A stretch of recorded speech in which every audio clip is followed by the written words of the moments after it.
Good morning, councillors, staff, members of the public and those joining us on the live stream. Welcome along to this meeting of the Community and Regulatory Committee. There are no apologies. Full house, yay. Any declarations of interest? No items of public forum, so we'll rip into the agenda. We've got the minutes of the Community and Regulatory meeting from December the 9th. Would somebody like to move that they are confirmed? Mayor Campbell, Barry. Put that. All in favour? Aye. Aye. Against? Carried.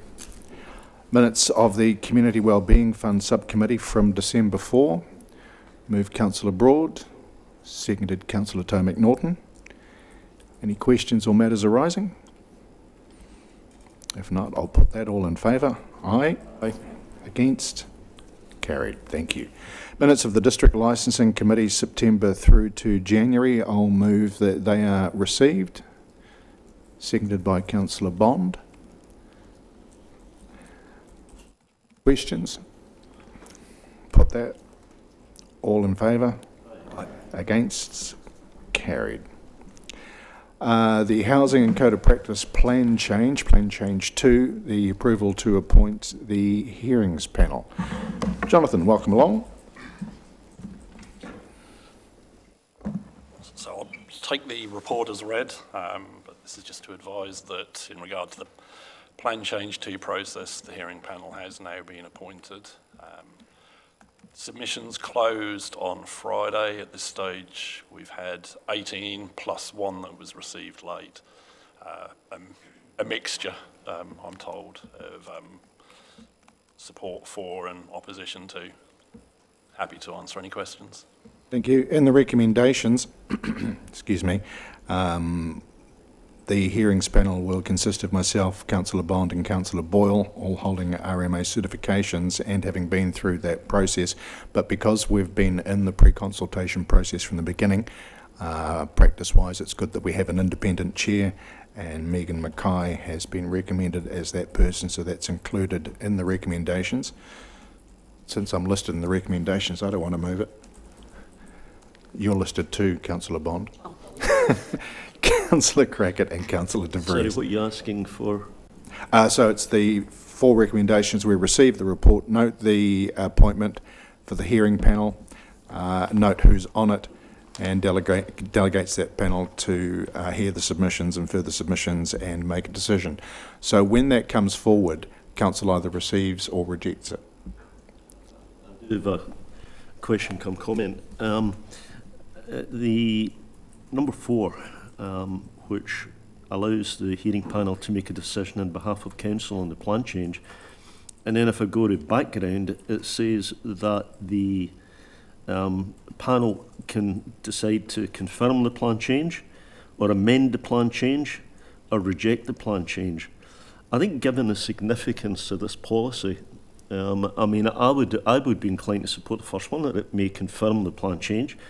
It could make minor amendments to the plan change, but I think if there's any substantial change to the proposal, or if it proposes to reject the policy completely, I think that should come back to council. As a matter of process through resource management matters, that's not normally how it goes.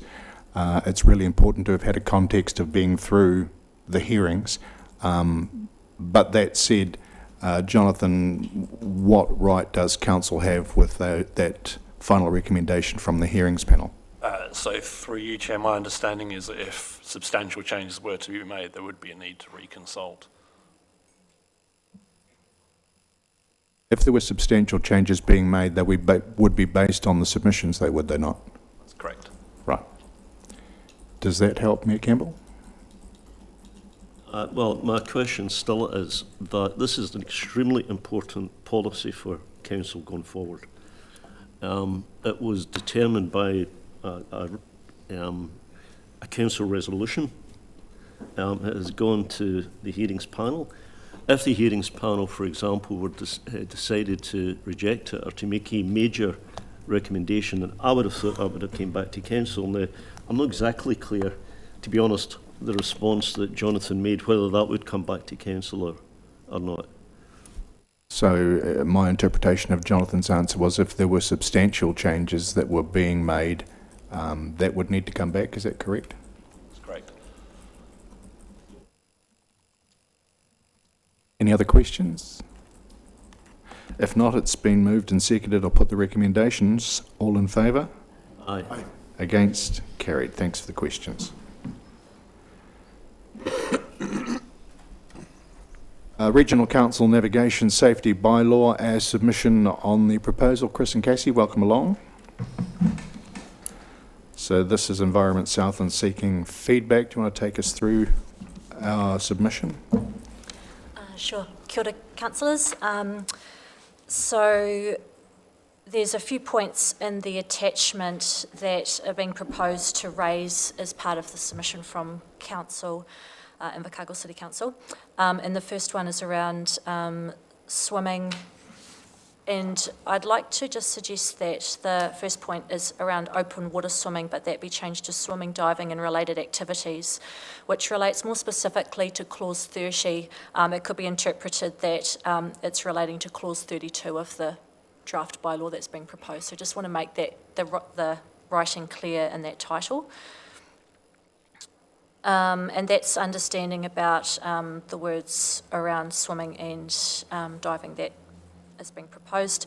The next one is around moorings, which is suggested to support, and the other submission point is around the potential delegation to Invercargill City Council, and that relates to the paper that was brought forward on the 9th of December 2025 that was approved to go into the bylaw as a draft to be consulted on. And the last point's around just some general comments relating to the mapping and reference to the Southland Water Ski and Runabout Club, which no longer exists, but it is being referenced as a point there for location. So, Thanks, Cassie. Any questions, councillors? Mayor Campbell. Through your chair, there have been cases in the past, and the most obvious one being the one in Port of Auckland, I think in 2017, where prosecutions have resulted from boats hitting people who are swimming. Not prosecution of the driver of the boat, but prosecution of the company that, Port of Auckland actually, who had, allowed boats to go in the harbour, which seems a pretty obvious thing, but prosecution resulted from that. Have we considered that in supporting this? So we are supporting the ability of people to swim, provided they watch for boats, basically. Does that expose us legally to situations where a boat hits someone? And not only that, but does it expose the individual in that situation? Through you, Chair. Thank you, Tom. Yes, that was considered as part of this proposal. This proposal came forward when considering safe swimming in Bluff. And so after communication and consultation with the community under what they would like to have happen there, the result was they see themselves as being safe where they are.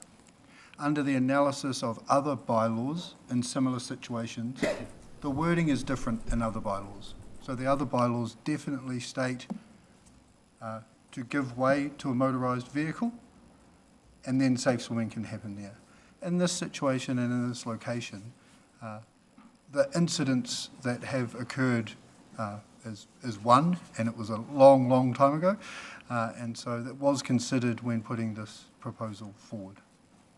I think further to Mayor Campbell's question though, because it's Environment Southland's bylaw, are they therefore the body that's likely to face prosecution? Don't have a response to that question, sorry. Because it would be difficult for us to be prosecuted if it's not our bylaw, under my We interpretation. supported it. That's the. Look, I'm happy with the explanation, Chair. Councillor Dermody. Thanks, Chair. So just to get a bit more clarity, so you're obviously aware of what the Bluff community's, I suppose, seeking around, a swimming area. So from what you've said, you're comfortable that this further clarifies both their, the permission/ability to be able to potentially do that, and equally whose responsibility or who's the decision maker around that decision. Okay. Secondly, and it was good to hear you have, I know you have talked to that Bluff community. Have you talked to other parties, likes of Triathlon Southland, who do open water swimming, say, for example, down near TY or in other areas? Have you talked to them about how some of these proposed changes may impact on how they run events and do things? I have not talked wider outside of Bluff. This was specifically from a consent condition that was put in from the Bluff boat ramp construction around ensuring that we have safe swimming in that location. So this has come from that consent condition for the Bluff boat ramp. Just a point of clarification, Councillor Dermody, it would be up to Environment Southland to consult with those other interest groups. It's their bylaw. So we're submitting on the stuff that the duty affects of care us. would say that, these people are tenants. We often get proposals through Active South, and, reaching out to them doesn't, just to make sure they have been connected to it, I would have said, but anyway. Further questions? Councillor Stewart. Does it not make a difference that we're getting money from the boat owners for launching their boats and on the ramp? And you're asking whether it makes a difference? Yeah, like us being prosecuted. Does it make a difference that we're getting revenue from boat owners and swimmers? Because I've seen it. I've seen swimmers right near props of boats. So is there a liability? Yeah, is there a liability there? So I don't believe so. This is an Environment Southland bylaw, and they have provided, as one of the policies in here, delegations for us to manage the fees and charges through that. It is still their bylaw. So we can't control what happens in the water. Our responsibility is on the boat ramp itself. Good question, though. Any further questions? If not, the recommendations are that we receive the report and approve the submission letter and the submission with the amendments as noted. Somebody like to move? Councillor Boyle, Councillor Stewart. If there are no further questions, I'll put the motion. All in favour? Aye. Against? Carried. Thank you.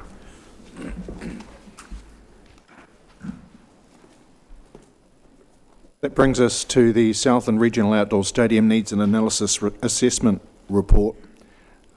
Before I open it up, I'd like to set a context in that what we're looking at this stage, and following on from the workshop and presentation we had at the stadium a couple of weeks ago, is answering the question, do we believe there is a need for an outdoor stadium or not?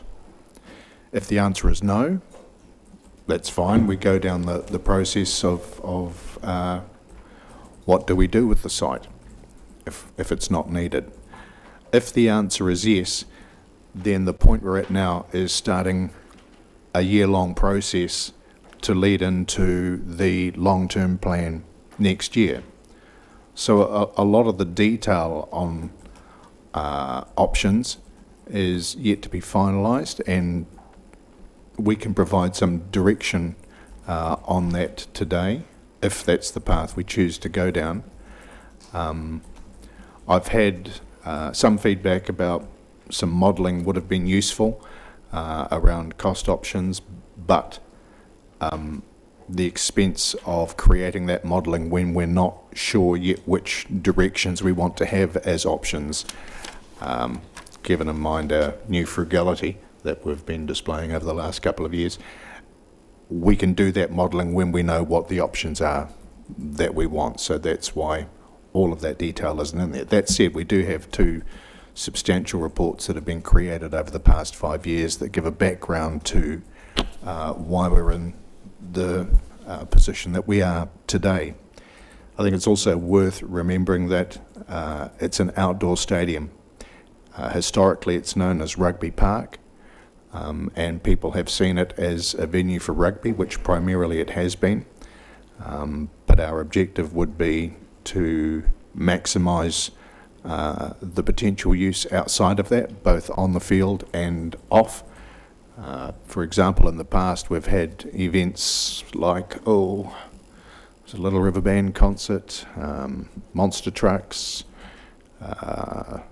Travis Pastrana's Nitro Circus, Active Southland's Tough Kids, things like that have been events that have been hosted at Rugby Park.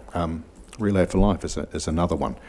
And it's the opportunity to have a venue capable of hosting that or not.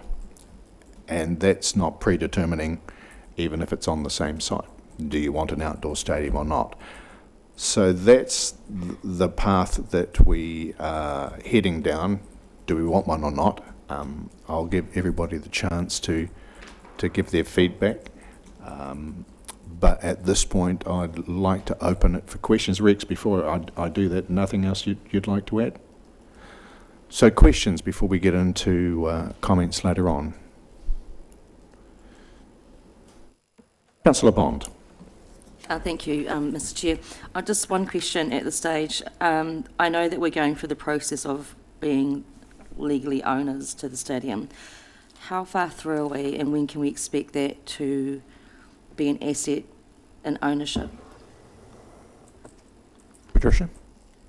Through you, Chair, we are hopeful that we'd have that done by the 30th of June. It's currently sitting with lawyers. It is not a simple transfer.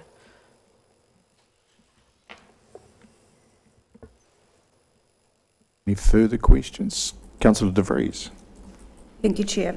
I'm just wanting to ask about the funding that was put aside for building maintenance in, I think, 2 years ago or last year, that was paused. So did that money get reallocated for alternative projects, or is it held there to be used on the facility in the future?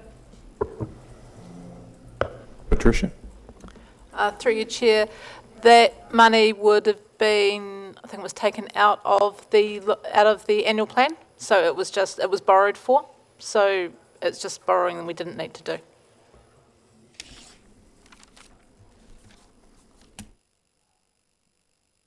It's an interesting audio interjection we're getting. Councillor Dermody. Thanks, Chair. Hi. Just a follow-up question to that, but we still have that funding in the long-term plan. It was around 3 million, and we'd spent a portion of that, and then we paused it, but we still have it in the long-term plan. Is that correct or not? Through you, Chair, I'd have to go and have a look at what those outer years was. I think it might have got pushed out, but I think it might have actually been removed. I will quickly send a message. Rex, did you? Okay. Councillor Broad. Yeah, thanks, Chair. Just for clarity, really, do we have, I know we're at a certain point of the journey, but do we have any signal from Rugby Southland whether they would return or have any interest in returning to Rugby Park as a tenant? Through you, Mr Chair, there is interest to discuss whether they have to reside somewhere. So there is interest to enter into conversations, but no commitment, which I think is reasonable on their behalf, just because there could be potentially other tenants instead of Rugby Southland, like has happened in other facilities around the country, where it's not a single sport tenancy. It could be a group, could be a hub for other community organisations, so that they would be just become part of it. And I think that's the critical thing here is this is an opportunity to look at how things may be different, and just because it has always been done that way, it may not be in the future. And I think that's where Rugby Southland, to their credit as well, are considering all of those options as per previous arrangements. Yeah, appreciate that. Just for me, it just helps to strengthen some of that viability stuff. And just a second question, with the proposal to pull some of that Great South event funding into, I guess, ICC's stable, I presume the conversations haven't been had, but how would we perceive other venues, event organisations viewing that, I guess?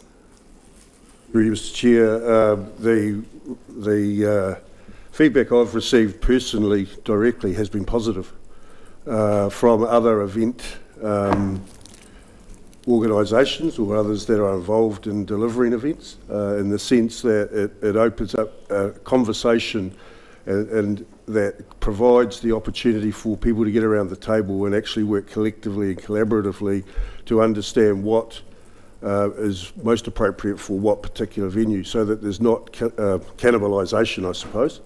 And those in the event sector, I just actually had a meeting yesterday with two people who have significant experience in the event industry in this region for probably the last 15 to 20 years, who are crying out for that conversation to be had to support how the sector can operate quite effectively together. So the indirect feedback, I suppose, or the direct feedback, but in an indirect setting, has been this is an opportunity to investigate. And it's not about one entity versus another, it's about collectively working in together. Great, thank you.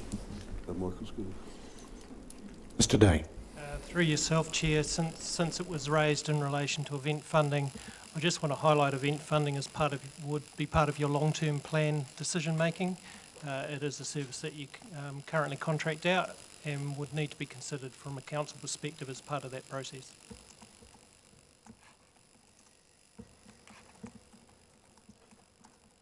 Councillor Crackett. Thank you. Are you able to explain a little bit as to why the funding would be looking at pulling contract funding and not rates funding for the operations of the activity going forward? Mr Day. Thank you. Through yourself, Chair, happy to take that one. Look, all options would be on the table in relation to Council's path forward.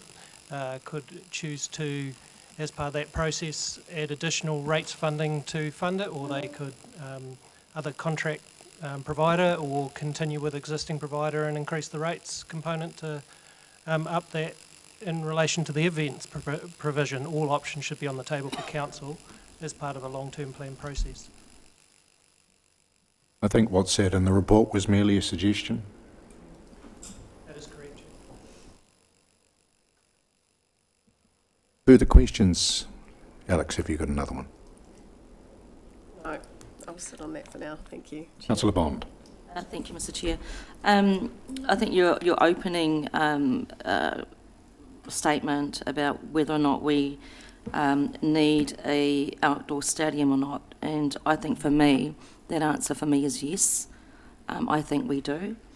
I'm doing questions at the moment. I'll come around for everybody's. Right, sorry. Okay, I do have a question. Yep. In the report, it was noted that the demolition cost or suggested cost has gone down from the original costing of 8.2 million. The other day at the workshop was 6.2 and now it's 7 million. Have we got, what between those figures, what if this is the decision that council makes, what would that actual cost be? Mr. Chair, I chose to actually put the information, cut it directly into the report, so it's in the report that WT provided on page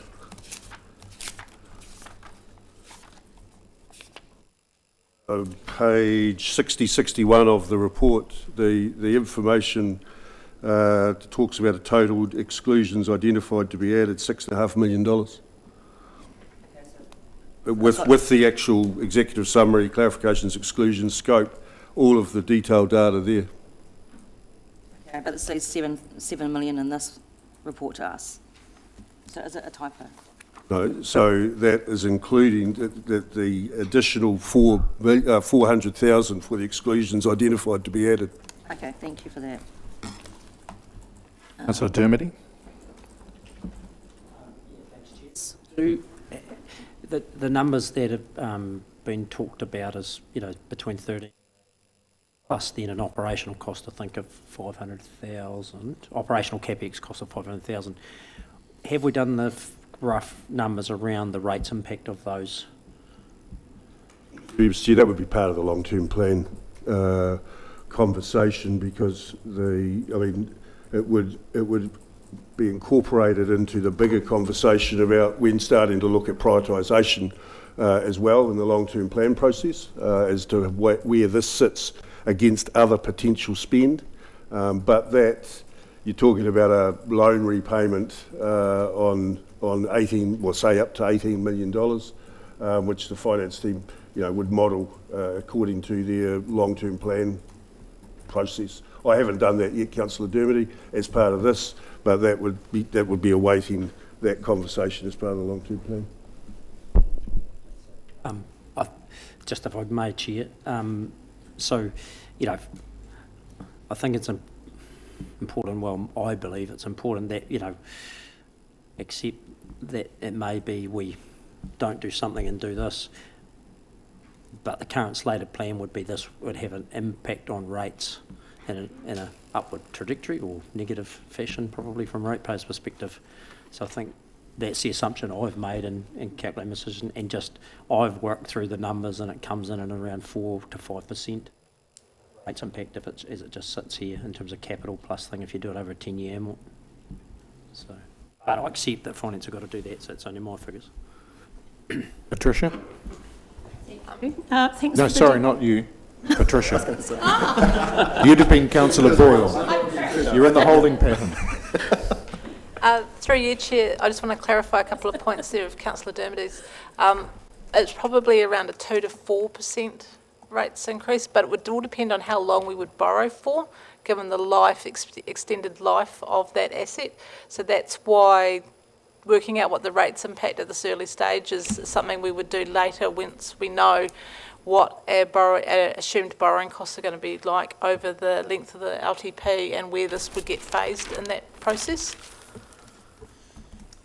I made those assumptions in my calculations. So the order I've got, just in the current holding pattern, Councillor Crackett, Councillor De Vries, then Councillor Boyle. Councillor Crackett. Thank you, Chair.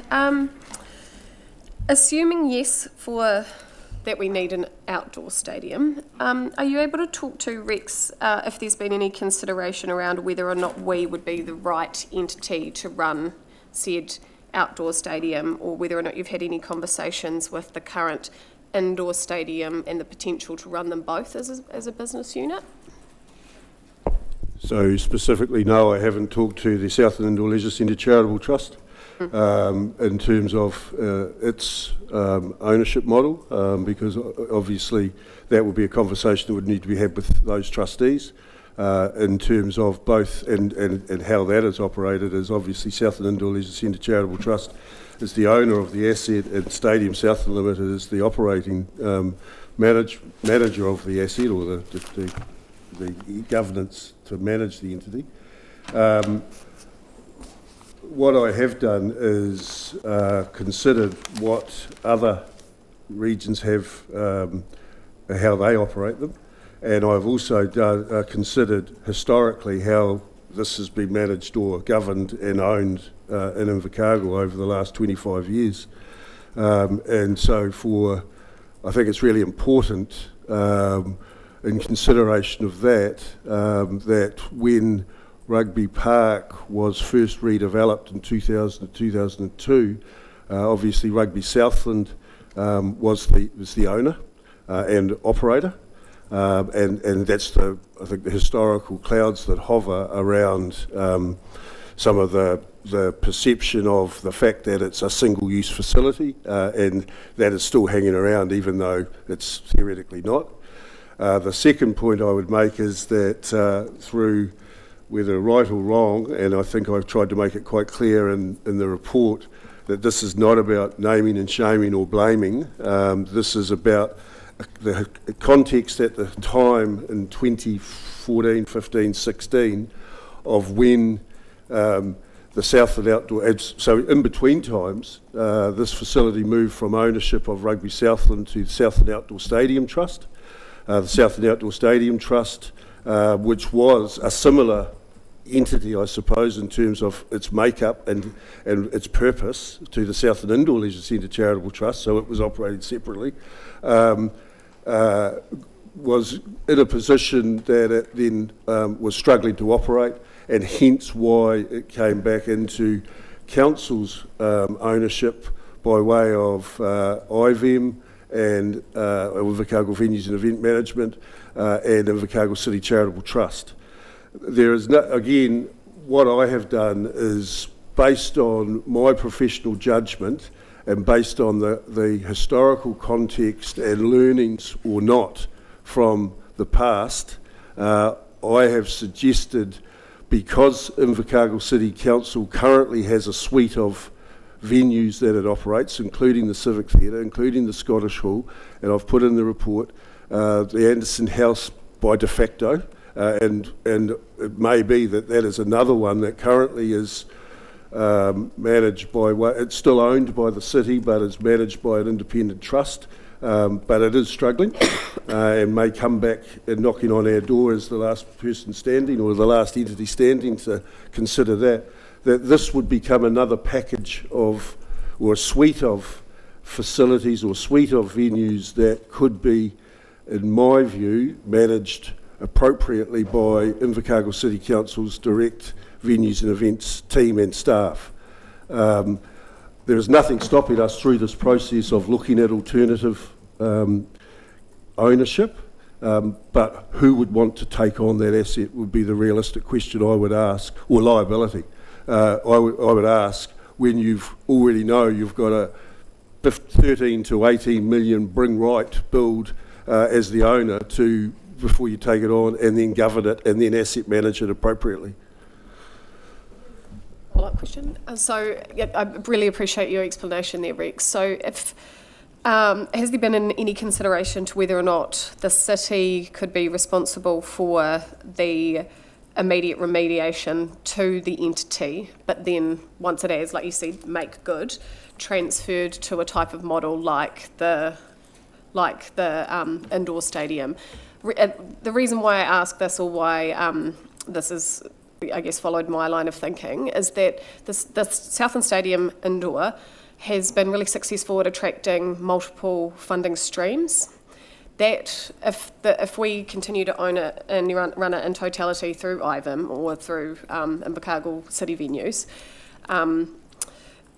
we're considerably more limited. And of course, you've got it in the report there about looking at seeking regional funding that I find, or that I believe would be significantly more successful if we had the ability to unlock other streams of funding as well, or if it was branded as Southland or run as Southland rather than Invercargill City specifically.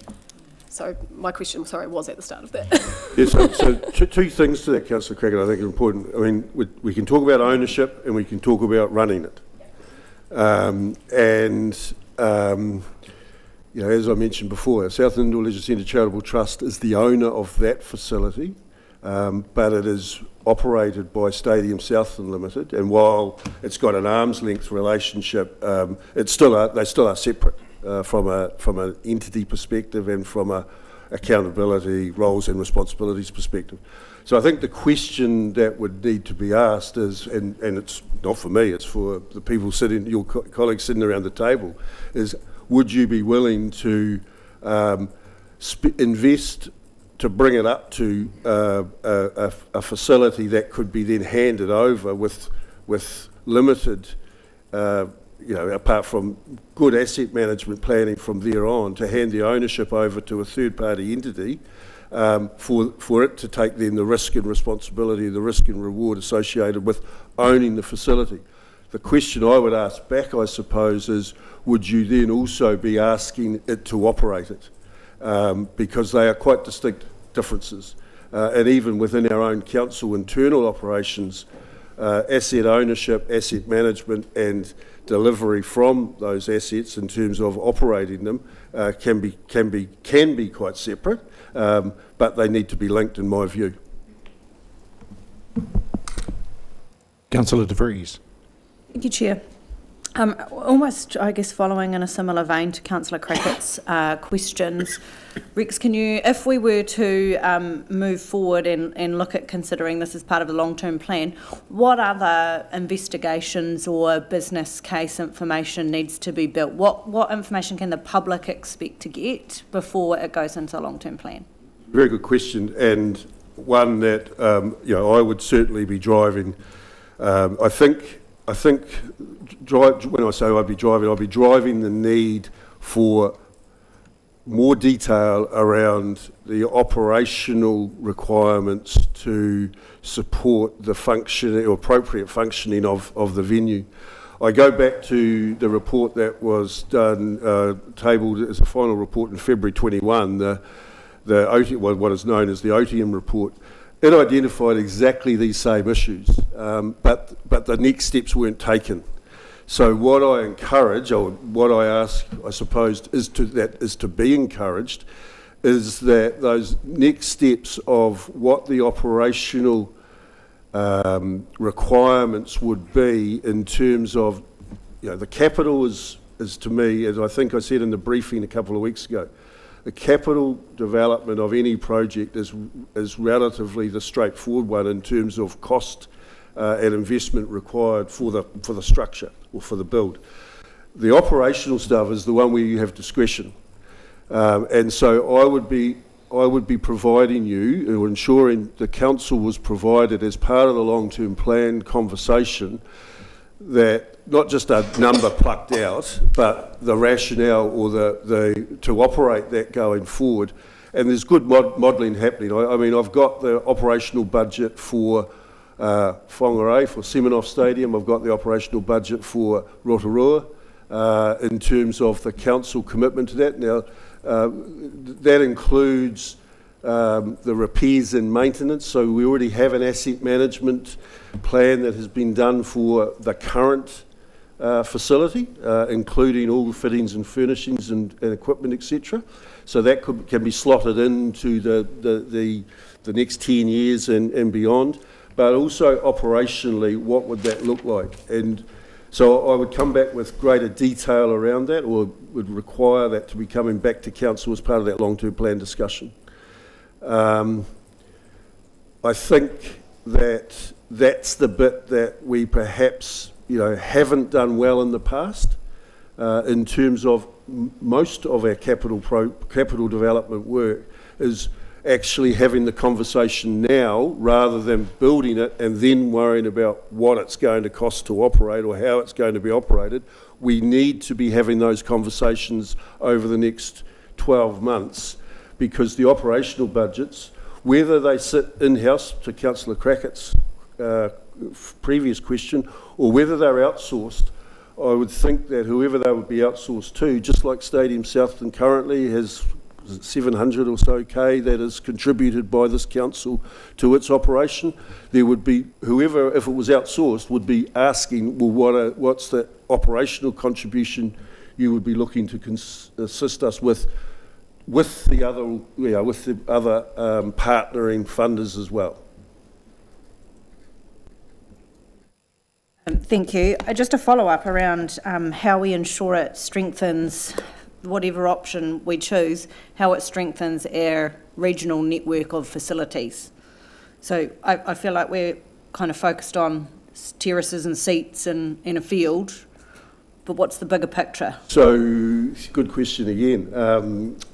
This has, I think, generated a bit of conversation around that. I listened to the Raw podcast last week with Nathan Burden, Logan Savoury and Nick Jeffrey, in which that was raised around how are all of our venues, not just City Council venues, but all of our venues working together to ensure that the conversations are being had to support, again, not just the suite of venues, but the suite of activity within those venues. And so that they're not cannibalising each other, for want of a better word, in terms of competing for the same events. And I don't think they generally do, because they're quite unique environments. An indoor stadium is quite different to an outdoor stadium. Again, those couple of people I just happened to have a coffee with yesterday was because of the conversation that this is generating in terms of what type of events should we be looking at, attempting to bring to our city, to our region, for our residents and ratepayers to benefit from, that could be accessible, that currently those conversations aren't necessarily being joined up or linked up from an overall thing. An article in the Tribune today is of a similar vein, in terms of if this generates those conversations to bring those entities together, then we're making progress. And it is possible for that to happen, and has, and I'll cite the example of the indoor stadium getting the rights to the Nitro Circus about 6 years ago, but realising that theirs wasn't an appropriate venue, and actually partnering 50-50 with IVEM to host it at the outdoor stadium, and that was really successful. Two organisations working together for the one event that was successful, and both profited from it. So it is doable. Councillor Boyle. Thank you. Thanks for the detailed analysis report. It was really, really interesting to read and took a bit of time. I can't see anywhere that we have factored into the CAPEX costing going on if we choose to have commit 18 million to this outdoor stadium. It isn't just outdoor 18 million. It's a lot of ongoing capital replacement. 5 years' time, what do we do then, and so on. So we aren't committing just 18 million. Is that correct? It's, again, a very good question. What you're committing is 80 million to bring it up to, and then the asset management components for the next 30 years are factored into that other work that has been completed, and they will be slotted into the 10-year plan and then the progression of the 10-year plans going forward. As with any asset, and you will find this when, for argument's sake, Te Inua gets handed over, we will then be starting to be requiring to actually put aside funding to for the depreciation of that facility and for its continued, for want of a better word, upkeep. Thank you. Just a follow-up question, please. So I understand that. So we'll put 18 million, bring it up to the standard. We've got the operating costs, and then the money that is not in the long-term 10-year plan, money will have to be put in there for the capital costs for this outdoor stadium. Is that correct? Well, either be renewal or repairs and maintenance allocation for the operational one, so it becomes operational. And that's going back to Councillor De Vries' point or question before. That's the information that needs to come forward as part of the OPEX budget that, like I've got showing for Rotorua, for Whangarei, that gets factored into the ongoing costs, the same as any other operational budget, the same as any renewals and repairs and maintenance program for any above-ground property. And I think if we'd been doing that for the last 25 years, and putting aside 700k and allocating that for this, we wouldn't have a one-off 18 million now. Thank you. Mayor Campbell. Through you, Chair, I think I'll probably wait to discussion and speak then. Any further questions at this point? Councillor Dermody. Thanks, Chair. Just following up from Councillor De Vries' question around what other information the public could expect if the committee recommends a outdoor stadium. You talked through the operational piece, but what other information? For example, would they see alternative options to an outdoor stadium somewhere else in the city? Only to the level of detail that's in this report. So if I can remind you, this report, the scope of this report was determined by the council when it deferred or through the last long-term plan process and requested that the capital spend halt until this was done. The working group at its meeting on the 19th of September gave clear direction to myself as the report writer to progress this and was again endorsed at its meeting post November 24. So close to 18 months ago now, that to focus this report on doing something with the existing location, because based on the Otium report of 2021 and what was being touted around the country, it seemed the message I got was quite clear at that time from that group, according to the notes, was that it would be a step too far to look at anything that was significantly of significant value, considering the other expenses or the other projects that currently was underway. So if we were to look at, and I think it's in the report, you're looking at if you were going to do something to knock something over at the current site and rebuild there, there are some estimated costs associated with it, again, depending on, I suppose, Councillor Dermody, the extent of the rebuild that would be required. Similarly, what happened or what was looked at with respect to Sorry Park in 2021, and I've referenced that back as well in terms of the cost, but also looking at what some of the costs are around the country of recent proposals. So Tauranga is a good example, but as an example, Seminoff Stadium, Whangarei District Council has, in the last 2 years, invested $11 million on re-roofing that stadium alone. So everywhere that I've looked, the figures are all within cooey of what has been proposed in the past or what has been spent around the country currently for similar types of things. So if you're wanting a full-blown assessment for a scoping of a different piece of work, that's a different piece of work.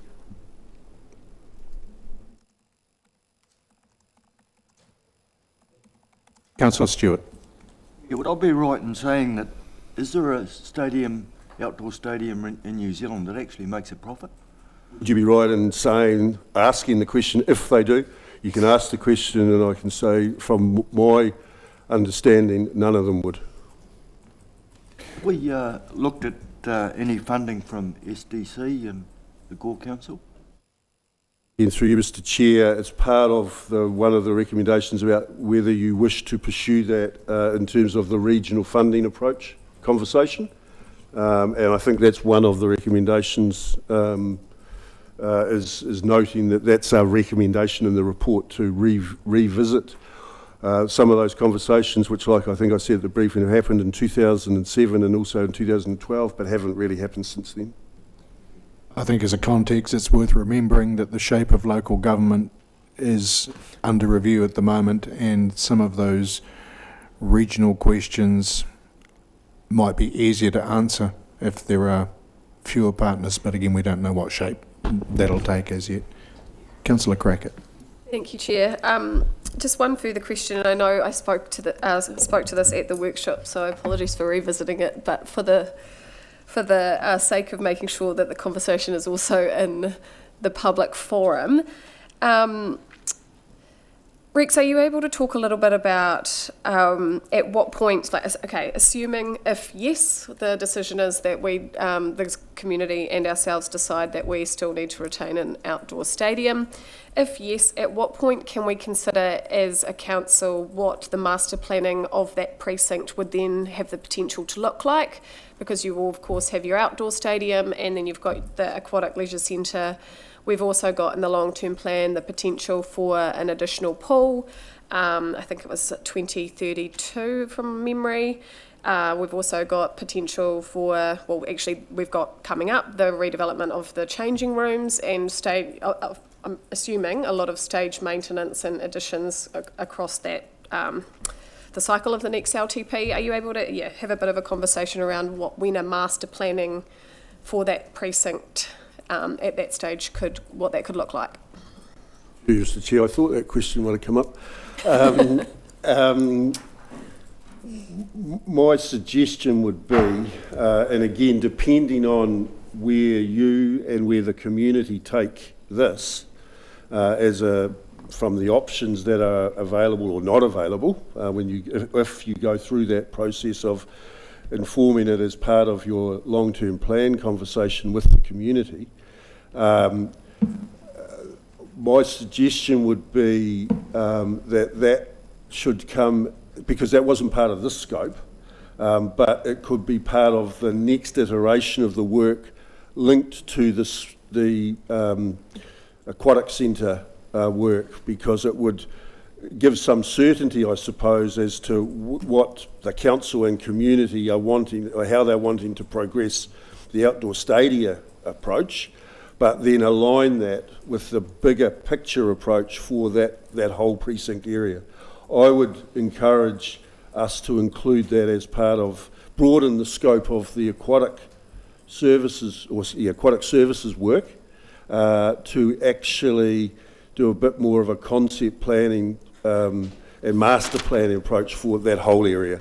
Because the other thing that I was just thinking about it, as I frequent the pool quite often myself, and as I drive in there and I look to my right at Rugby Park currently, if through this process the old west stand that runs north and south, that old dilapidated corrugated iron thing gets demolished, that should then, and then there's that whole area of gravel and which is just vacant at the moment. But from a master planning exercise, that could be considered as what could that be utilised for from a more permanent structural perspective for events or pop-up events to come in and out of, etc., etc. Now that hasn't been part of this, but it could become part of that broader master planning precinct opportunity. I also know in previous conversations, probably going back 3 to 5 years, there have been some conversations between our aquatics manager and Rugby Southland and broader Invercargill, before my time, but before broader Invercargill City Council staff, around a combined, whether it be high performance or combined community type facility that could be interlinked between swimming and other sports that could be accessed or utilised there. Again, part of a master planning process. So, sorry, long answer to a simple question. I think it would need to be should be part of that next stage of the aquatics conversation. Councillor Broad. Sorry, thanks, Chair. You're doing good, Rex. I appreciate these answers. And I'm sorry, I'm going back to the OTM report and I guess Sorry Park, just to clear a couple of things up, because I think it's necessary for me, but particularly the wider conversation that's at play. 850 seat stadium at the moment, is it at Sorry Park? Yeah? Not too far off some of the attendance at a Stags game, right? But there's more to a grandstand than seats. No, I know that. No, so this is my question, right? So I think it's important to, what are the key drivers and the must-haves at Sorry Park? But are we talking that's been driven by NPC numbers, by broadcasting facilities? Because we're getting up to that remind me, $60, $80 million for an overhaul. I just want to really understand what is driving the shift that needs to happen at Sorry Park that is going to cost that much, and that doesn't allow for an in-between or a lesser amount. So I don't know if we can compare like with like. Again, I appreciate the question, because I think it's a question that needs to be asked if we had the ability to start from scratch, I suppose. Is what would we build if we wanted something that was deemed to be appropriate, and not, and again, not solely or not necessarily needing to be driven by what, and I'll be a bit brave here, but not being determined by what New Zealand Rugby determine or require us to have. And I look at the chair of Rugby South in the back there as I say that. But this has to, if we're moving away from the rugby focus to a more broader community multi-use focus, we shouldn't solely rely on what NZ Rugby say as a minimum, or as a minimum. However, going back to your question, if we were going to, my advice would be, if you were going to consider Sorry Park, then the current grandstand that has just had 1.5 million spent on it to bring it up to spec from a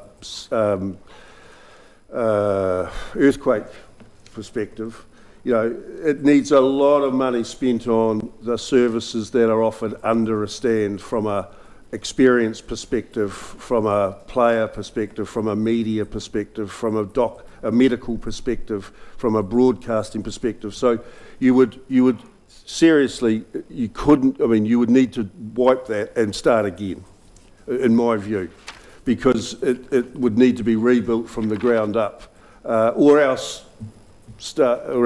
do what Taranaki have done and actually build a new stand on the other side, on the north side, which is what Taranaki or the old Yarrow Stadium ended up doing.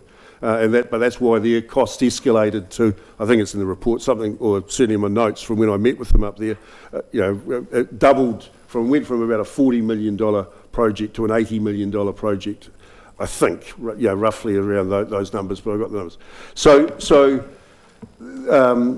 The whole scoping of what is required, or what is appropriate, I think is an exercise that would need to be done, Councillor Broad. But what is there currently, and I say this with all due respect to athletics, because they're the ones who are currently using it, is just adequate, if that. And we're lucky with a user like athletics. I'm looking at Patricia, but with a user like athletics, it could be improved for them as well, but we couldn't afford to improve it because the budget was such that we only could do the minimum around the earthquake strengthening for that facility.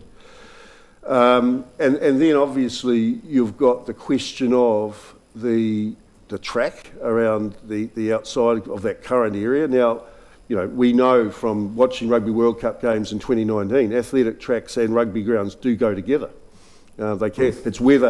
It's whether currently that can, as it stands now, or that track would need to be and I haven't done that exercise, but whether that track would need to be relifted.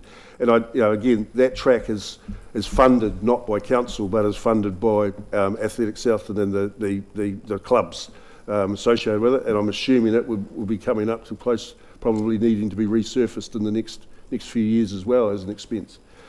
So, and then there's obviously the lighting. Where the lights go there, because currently there aren't, etc. And then it's around also what impact that has on neighbours and neighbouring codes, but also the residential area associated with that. So again, probably haven't answered it adequately, but I think it's a different conversation that requires quite a significant bit of brainstorming as to what is adequate if we were to start from scratch at Surrey Park. And I don't think we would be saying, we need a 10,000 seat stadium or whatever. We might need but what is it that we would need? Because the other thing I do know from going back to that identity and the piece of research that Community Trust South did last year in terms of the significance to our regional identity of teams like Southland Stags, Southland Sharks and Steel, what they bring to the community. Yep. And I know from a corporate perspective, the corporate boxes at Rugby Park currently are very well patronised and I think are all sold. So again, if you were starting from scratch, would you be incorporating that? If you weren't, then it's a big loss to the community, and not just to rugby, but to those corporates. That's how what they use that opportunity for. So it's not a simple black or white, yes or no. It's what is important, and then what needs to give because of it. And what do we need? Yeah, right. I think it's the big question for me. Questions, Councillor Bond. Thank you, Mr. Chair. And Rex, just following on from that conversation and informing us of that, talking, for instance, I'm looking at page 59 of your report, and under the heading Opportunity Cost of Foregoing a Regional Outdoor Stadium in Invercargill, and you mentioned about, to poke the bear. So if the committee, council decide that no, they don't want an outdoor stadium, and we look at losing our ability to hold the event, and the Stags go to Frankton, what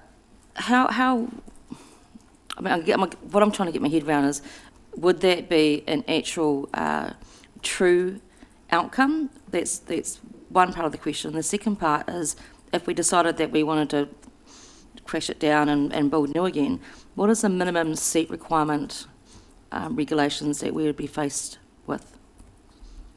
So two questions, sorry. I'll answer your second one first, because I'd have to go and actually clarify that, both with, well, it's what for whom? What would be the minimum seat requirements for whom? If it's for NPC rugby, okay, I'll just need to clarify that with both Rugby Southland, who would obviously get clarification from a New Zealand rugby perspective, and that varies as far as I'm aware. But again, I don't want to be on public record of giving something that would need to be clarified. I'll come back and get that for certain. Thank you for raising page 59. What I was attempting to do there was highlight that if we were to forego Rugby Park as such, I've heard people talk about the NPC could be played out at Les George, out at Sandy Point. I mean, it could be played possibly, at the Gore AMP showgrounds. I mean, it can be, I suppose, if that's what we want to portray for our community, that is adequate and okay from that perspective, from a one-off perspective. But is it long-term sustainable? That's what we would be okay with sharing to the rest of our country and to all those other NPC teams, if that's okay that's how proud we are as a city, as a region. I'm not saying that's right or wrong. I'm just saying that's the conversation or the perception that we would need to be considering, that we would be conveying to the rest of the country. What the rest of the country say, do, whatever, is not necessarily our concern, but it is to some people. So why I put the Frankton, and I think I did put in there something about poking the bear situation in there, was that's probably the closest from a facility point of view that would be expected to be the standard that an NPC team flying in from Auckland or Hamilton or Wellington or whatever might require or expect. It also supports the the spectator experience in terms of the expectations associated with that in 2025, I suppose. So while it's not the ideal, and while it could be argued that it crosses the boundary, and it's not, in Frankton or Queenstown's not part of Southland,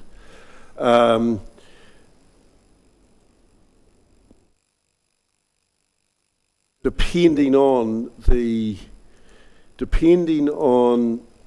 relevance to the avid Stag supporter, is a boundary line really important or not? I don't know. The number of retired Southlanders that operate or live in Central Otago could be quite accommodating. So again, I mean, it's semantics, but it's what do we want to be proud of? What do we want to showcase our region, our city, as what is acceptable to us? I think is the broader question.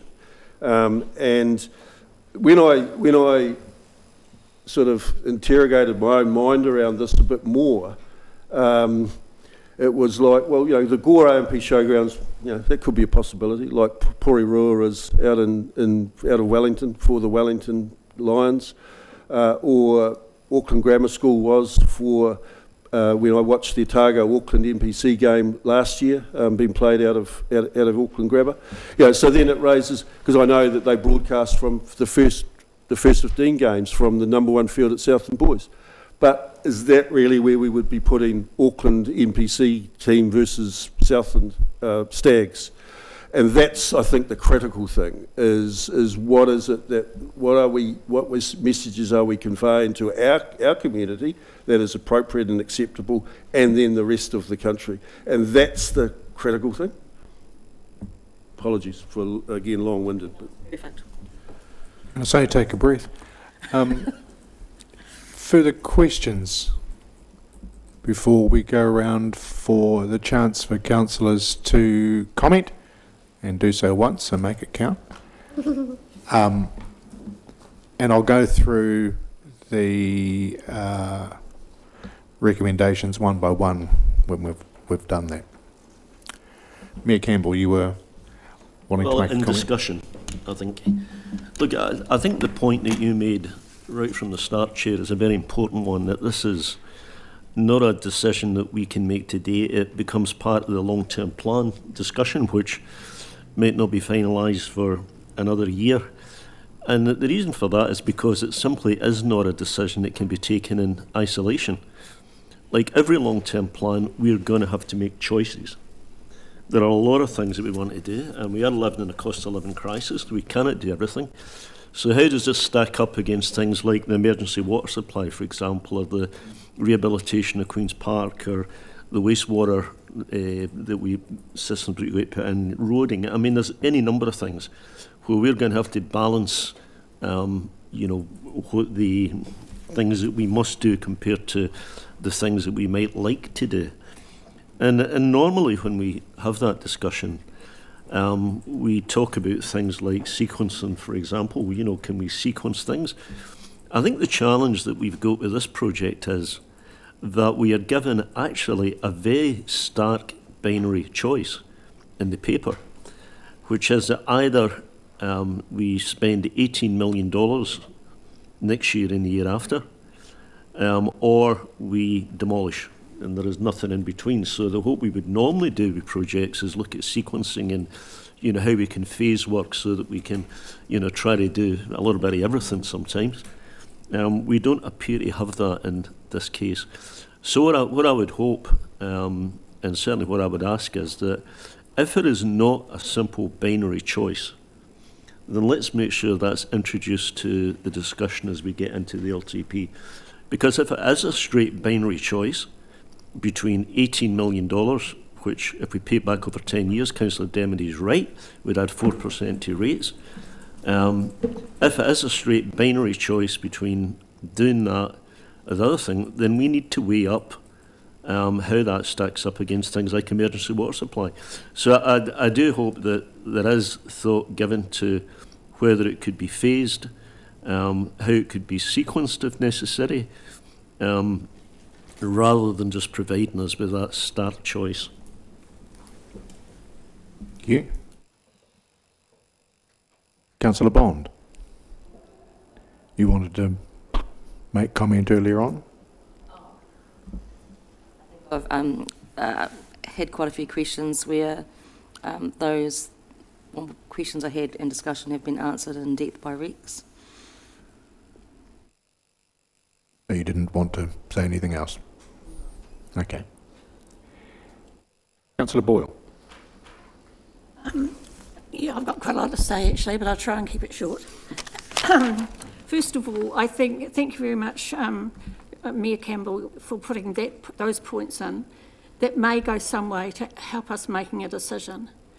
I cannot possibly agree to an $18 million facility today. There is no identified need for an outdoor stadium. We don't know who would come. We don't know what we need. We don't know that we do need one in Invercargill. We cannot put something in place to provide what New Zealand Rugby want. We need to think, we've got golf clubs, we've got softball clubs, we've got all other athletic clubs, all other places who lease grounds from us, run their operating costs themselves. So why would we continue to support rugby in 2025? What do we want to be proud of as a council? We want to be proud of being practical, thinking about the community, and fiscally responsible. And I believe that we cannot do that and put money for an $18 million outdoor stadium that we don't know that we need. And if we choose not to do that, we can demolish it, and I know that's not the option on the table at the moment, but then we can look at the ways we could use that land in other ways. And I look back to how Harrisbrook was demolished and whatever. They made fundraising opportunities out of that. They did all sorts of things. It became a community effort, and things can be changed. I know they built an outdoor stadium at the same time. I believe it's my responsibility, having read all that information provided and looking at serving our community well, that we cannot go forward considering a outdoor stadium. Councillor Crackett. Thank you, Chair. Look, after reading all the collateral, and I'm of the mind that it should be a community-informed decision, rather than us making the decision, I guess, fundamentally on only half of the information. We haven't got to the point of the OPEX costs yet. From my perspective, I would support the recommendations aside from recommendation 7. I don't think it's fair that the only option really or the recommendation that's been put forward is to remove funding from Great South to fund Rugby Park. I know that in 2025 we gave Great South $186,000 of contract funding towards the Centre City activation. In 2026 it was $192,000. It's $400,000 that the recommendation says to pull from Great South, which would pull into their core funding that we fund them. When we went through the last LTP cycle, we know and we heard a lot of opposition from both Great South but also the community that even $70,000 being removed from Great South could potentially see them trade insolvent. So taking $400,000 would most certainly have them trading insolvent, significantly more than $70,000. And I cannot hand on heart say that the community wants, nor this council, in my perspective, wants to trade Rugby Park for our regional economic development agency that we all work together with in conjunction with our regional partners. My preference would be to look for us to diversify, to look where we could find said funding and put it out like we are with all of the other OPEX costs for every other business unit, looking at, for example, Te Inua Museum of Southland. Nowhere in the recommendations of operationalising that as a new business unit have we had an option to take funding off anywhere else to do so, i.e. Great South. So I'm kind of confused as to why that inclusion has been included there. Yeah, and that's my rant on the fact. Happy to support it progressing further because I think it should be a community decision. We should have all of the information around what it will take to operationalise. And so, yeah, except for an amendment to recommendation 7. Thank you. Councillor Pottinger. Thank you, Chair. Rex has already mentioned 2 stadiums up north, Whangarei and Rotorua. It's Cara Park, Rotorua International Stadium. You've got Nelson with Trafalgar Park, Timaru with Fraser Park, New Plymouth with Stadium Taranaki. I'm picking towns that are similar size as Invercargill. Now, this shows me, and you go to each website of these particular facilities, and they're very smart websites. They show how extensively they're used, and they are slick operations.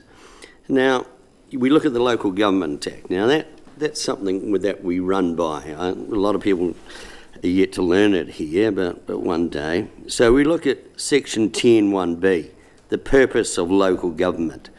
It's to promote the social, economic, environmental and cultural well-being of communities in the present and for the future. Now, social, this comes under social. And the fact that we have dropped the ball on our outdoor stadium, we're in a massive catch-up mode, and that's what happens when you drop the ball. Now, you got to look at these other towns and cities that I've quoted, and I also noticed that they're not building an $83 million museum. So when you look at the responsibilities of a council, if you would think that you would manage the portfolio of facilities you have to provide and balance your spend accordingly. We've decided to, as mentioned 2 years ago, we are building the flashiest museum in New Zealand, and someone said that at a tourism conference. Now, to me, we are duty-bound under council responsibility to provide this facility. We have to. You cannot say, oh, times are tough, rates, whatever. Sorry, you could chop the swimming pool, chop the library. An outdoor stadium is as important as any one of those. So I think we need to just take a big breath, and the idea of canning it completely, sorry, that is not an option. So, Chair, that's my 10 cents worth. Councillor Dermody. Thanks, Chair. Yeah, thanks for everyone who's put the information together. And Rex, I know you've done a lot of work on this. Where I'm landing on this is I think, Invercargill City ratepayers, would be probably prepared to fund to some extent a outdoor stadium, but I don't think they should be on the hook for all of it. And so I think it's point recommendation about we continue to explore, point 8, around exploring regional funding options for an outdoor stadium. So, it has to be affordable to Invercargill City ratepayers, and 4% isn't, in my view. It has to be accessible, and I think we should be thinking about and putting proposals up that enhance public transport so it becomes accessible and it's hubbed up so that people can travel to a facility like this using public transport, which makes it more accessible because we all know the value of sport. The other thought I have is, with a very recent decision yesterday about the Eden Park funding and Christchurch's new stadium, which is causing huge pressure on Dunedin Stadium. In my mind, the events circuit is going to get very competitive, and any events that may have come to this part of the world may get pinched by Dunedin because they need events to fill those stadium up, because they are looking at a massive hole around significant events that were coming there that are now going to go to Christchurch, be it concerts, be it... So, I think our thinking around what events are going to come here needs to be very clear. And the other point from the report, I still can't get confidence about what the future of rugby looks like in New Zealand. And so investment decision that's weighted towards rugby needs to be very cautiously approached, given what the report identifies around pressure that's on New Zealand rugby and the sustainability of New Zealand rugby. So I think, for me, it comes back to the affordability for our ratepayers. We can make a contribution, but we should not be funding it all. And I think what we should be trying to do is develop up an envelope of funding, and that's why I asked the question about what's in the long-term plan. That might take us maybe to 1%, perhaps 2% in terms of capital plus operational funding, and then that's where we sit. And that envelope then goes into a discussion with our regional partners around what they're prepared to put up, and if no one else is prepared to contribute, then we've got our answers. We can still have an outdoor stadium, I think, in the city, but it may not look what it's proposed in the current papers. Councillor De Vries. Thank you, Chair. I still think that we're allowing a lot of this debate to sink down to the conversation around seats, terraces in rugby, and I really want us to elevate the conversation publicly about more than rugby.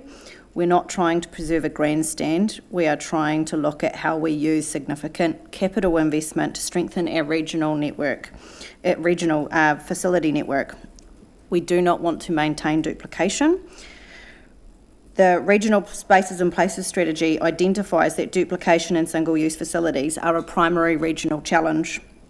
If the proposal that we have in front of us doesn't demonstrably reduce that duplication, increase shared use, and align with the whole of life sustainability principles, then it's not going to move forward.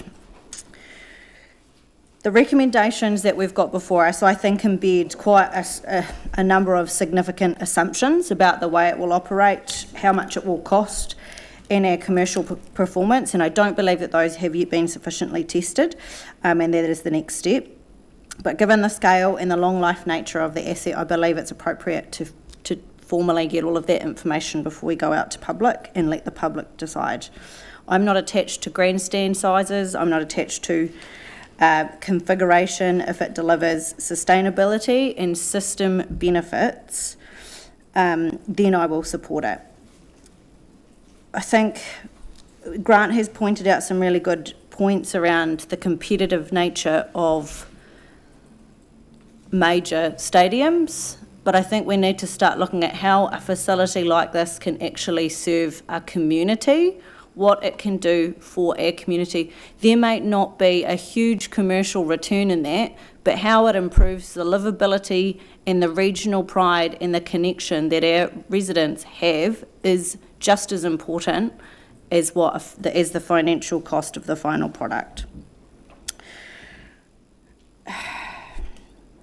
So I guess I'm willing to support further investigation of an outdoor sports facility. Not sure if we want to call it a stadium at this stage, but a sports facility of some kind. I do want to see some of the recommendations changed to confirm what kind of information that we want to get back before we go out or before this goes into the long-term plan. Thank you. Councillor Broad. Oh, thanks, Chair. Shivers, I have some notes and some thoughts on this, but I keep coming back to some of the key questions of the OTEM report that guided this. And a couple of key ones were what are the realistic opportunities for Invercargill and Southland communities, and what facilities are needed? And question 5 was which solution will maximise community use and viability outcomes into the future for future generations? And I guess my question today from this report is before we give any direction, I guess my question is have we answered that? And I think our city expects us as governors to answer that question.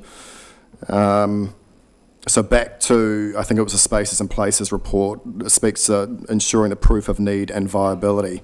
And for me, is Rugby Park that solution? And it comes back to lots of the issues, within the report, and I've just noted a few of them.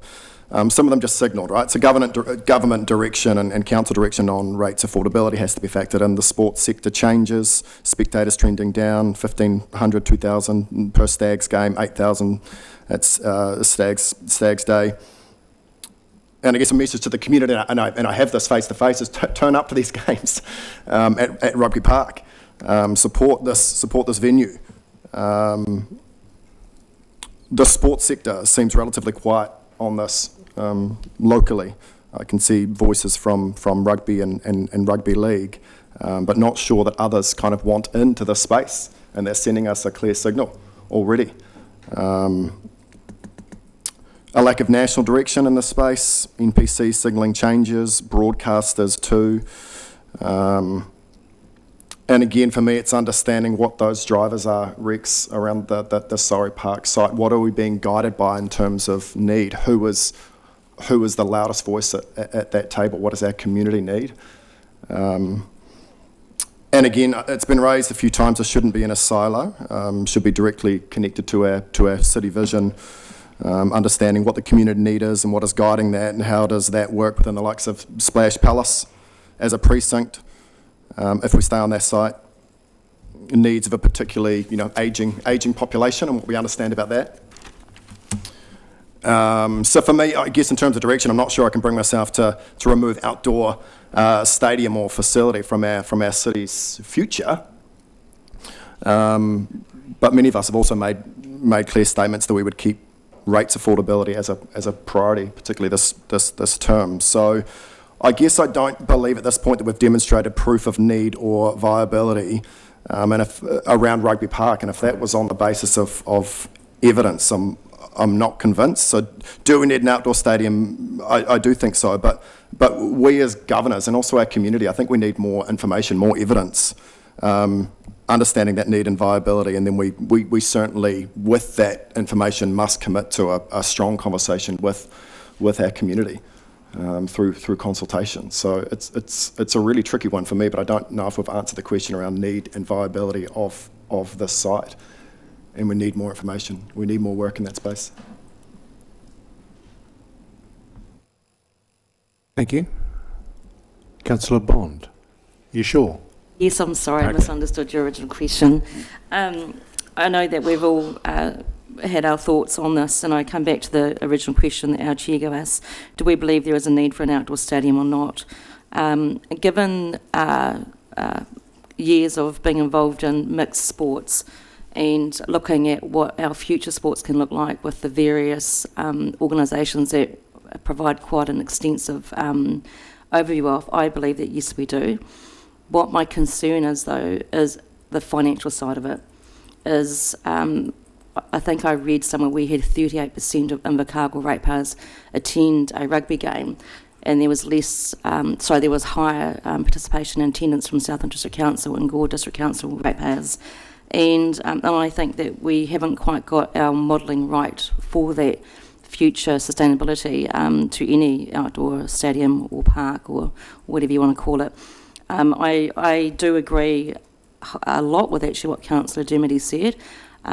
Definitely those considerations must be imperative to what it is that we want to achieve from this. I don't agree with Councillor Pottinger saying that we've dropped the ball, because this council simply did not. What we did do was understand that there was operational issues, management issues, event issues, and we paused our funding so that our staff could go away, seek information to provide us a report, and we've got exactly that now to make decisions on or from, and how we look at dealing with that through the long-term plan. So I guess, yes, I do think we need one. What my biggest concern is the financial modelling that it must be imperative that's quite clear on exactly what it is that we're contributing to. And I think that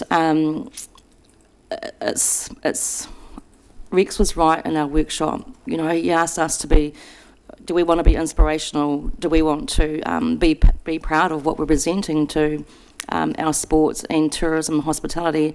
It has a knock-on effect to our city. There's no doubt about that. But I also understand that we are getting into, we're outside currently of a competitive circle, and those other stadiums are going to be vigorously trying to land those contracts for those games or those events. We are having a huge step up if we decide to do what this report's asking, and like Councillor De Vries said, elevating our potential is important, and my thought is, but also financially, we've got to address the elephant in the room with the financial contributions. And that's it. Thank you. Get that.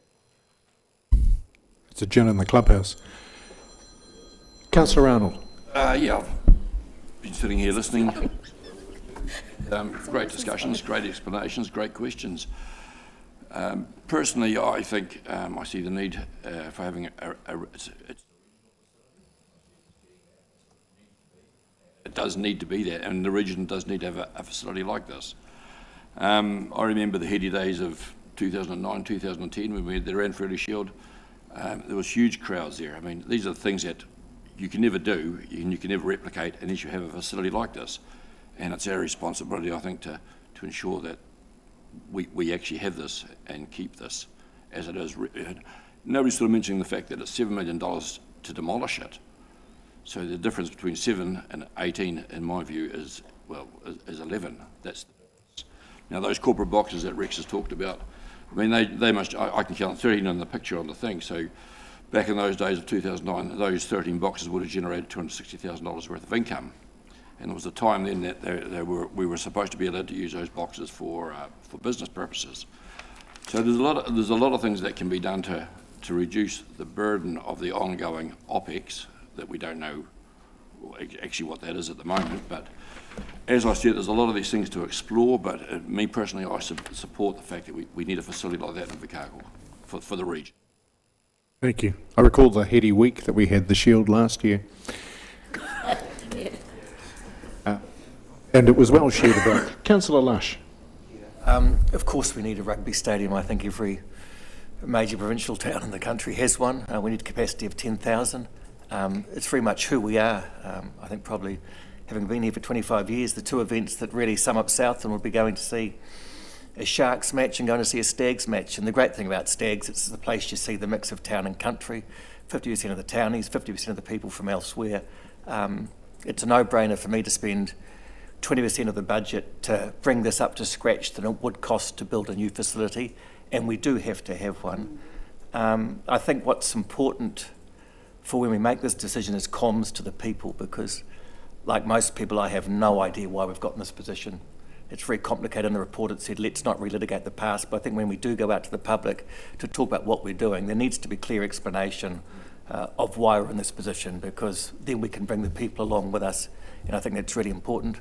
I think Councillor Dermody's right. I think the horse is bolted as far as the big facilities go. We're not going to get Bad Bunny for half time. Those chances have gone. I mean, people in Invercargill now, they fly to Auckland for concerts. They'll go to Christchurch because Christchurch were doing everything to get the big acts. So we won't be getting much down here. What I don't fully understand yet is how the rates capping will impact with our ability to do this, and also the amalgamations of councils. So for me, they're the big unknowns out there. But yes, I think everyone at the table knows, and I think everyone in Southland knows, that we need a place to play rugby. The rugby stadiums are our cathedrals. They're what's happened in this country. Like it or not, that's our culture. And I mean, we'd be the laughing stock if we didn't have a place to go and play rugby. And I know that Rex has said he's poking the bear, but Queenstown, it's out of Southland, that's just crazy. But it's an important point to highlight the fact that we need something here. So yeah, I think it's got to happen. Thank you. I'm going to have the last word, so I'll check first. Councillor Toe McNaughton. Thanks, Chair. I've been listening lots and I've been thinking lots, and thank you very much, Rex, and your team for the report. I had lots and lots of questions when I read the report, and so the questions that other people have brought up have been similar and also have clarified some of my questions. I really think that I agree with Councillor Lush. Rugby is a very significant part of our community, but it's our community that needs to be informed with regards to this decision that we're going to make. It can't just be a rugby stadium, and that's what has been purported or promoted in the report, which I totally agree with. But we as a council, I don't believe, can have sole responsibility for the funding of it. I believe that we need to have partnership with other organisations such as Community Trust, ILT, etc., because $18 million is a lot of money for our ratepayers to fund. So I agree that we do need to have an outdoor facility, but I do think we need to do a lot more investigation with regards to community want, community need, and how this is going to be used so that it can be more than just. It has to be for a much wider community, and we're not going to get the big events. So what can we do by partnering with other organisations that run events as well to make it a facility that we're proud of as a community, and that is utilised as much as possible. It's really important. Thank you. Councillor Stewart. Just making sure you've had the opportunity, because it's almost a full lap, bar one. So we do have a binary choice, as Mayor Campbell said when he spoke, but the binary choice is actually more simple. Do you want an outdoor stadium or not? The rest of it is fleshing out, and what options do we want? And that becomes the next point that council gets to deal with. This meeting is not about agreeing to $18 million.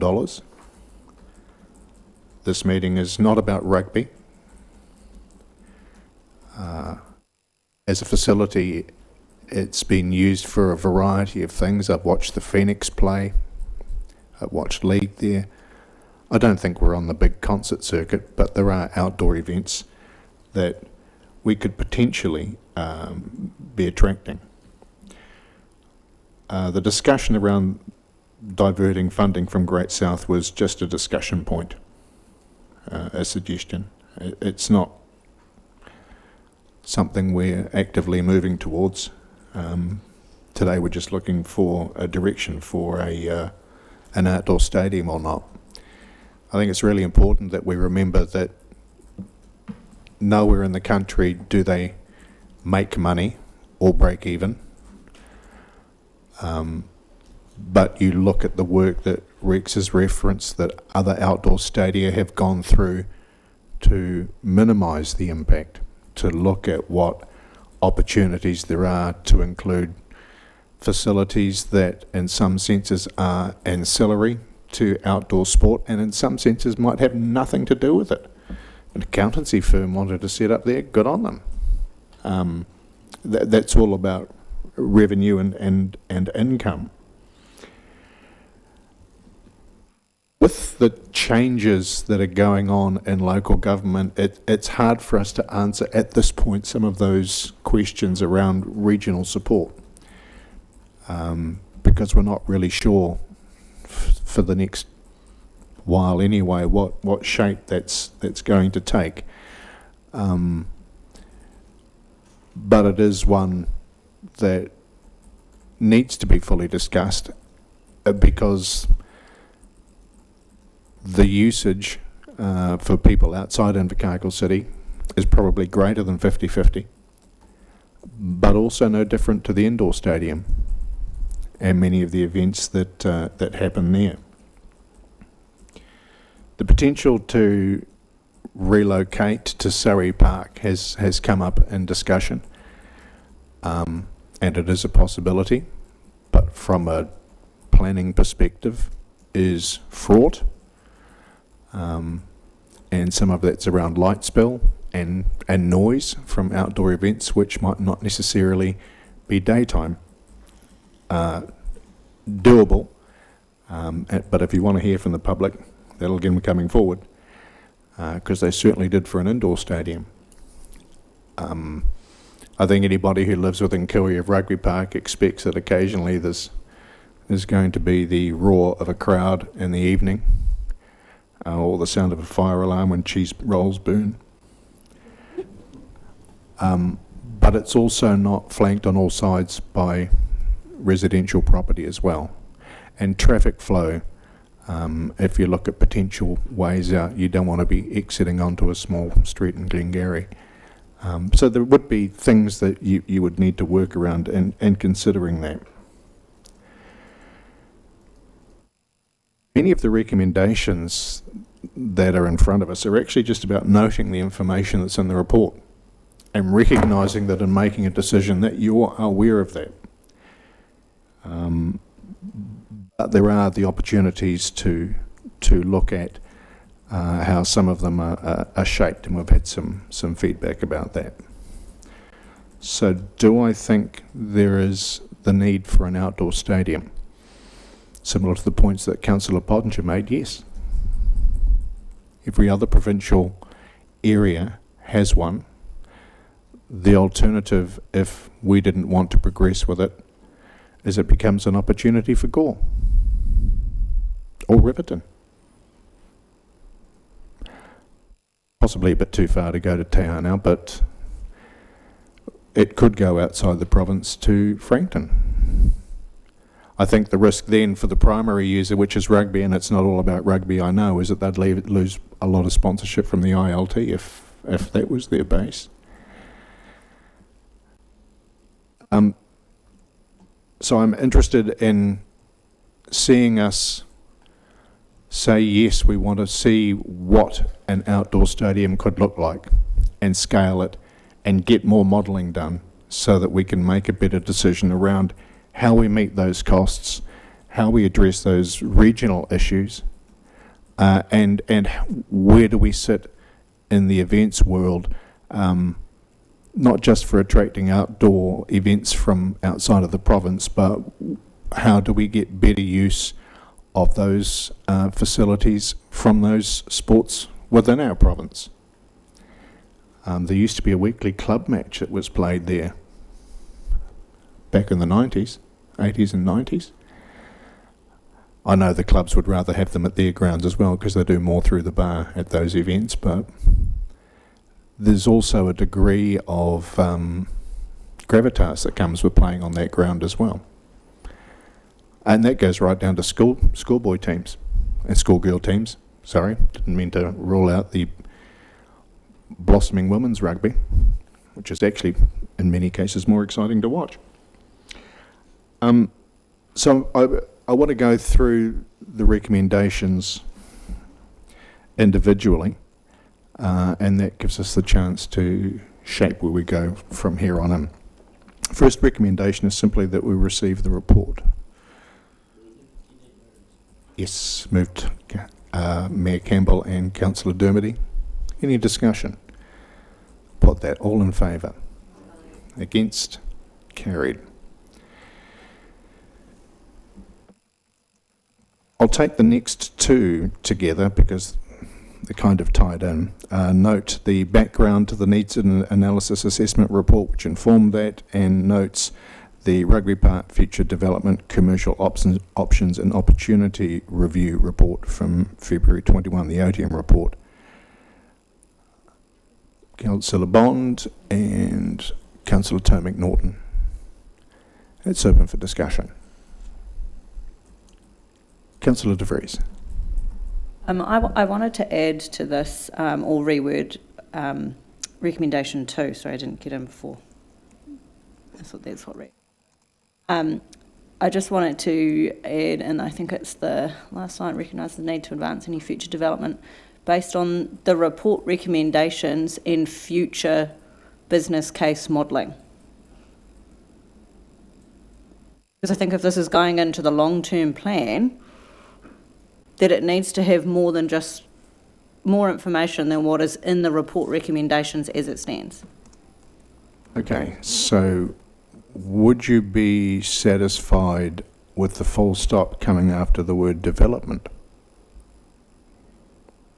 Yes.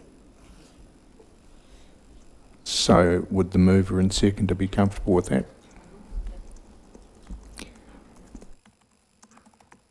Any further discussion on that amendment? Oh no, the mover and seconder have agreed to it, so that's fine. So that being the new motion, I'll put that. All in favour? Aye. Against? Yes. Noted. Would you like that? Sorry, would you like that noted, Councillor Boyle? Right. Recommendation 4 is noting the option to demolish and make good on the site is an estimated cost of around $7 million. So again, it's noting. Move Councillor Crackett, seconded Councillor Lush. Any comments? Put that then, all in favour? Aye. Against? Carried. Thank you for that. Recommendation 5 is noting the option to develop the venue as a multifunctional venue and provide a capital renewal and improvement program of work for an estimated cost of up to $18 million. Just discuss this before we move it. Yes. Are we required to have the figure included in there? Again, I'm uncomfortable having the figure when that hasn't been tested. That's up to the committee.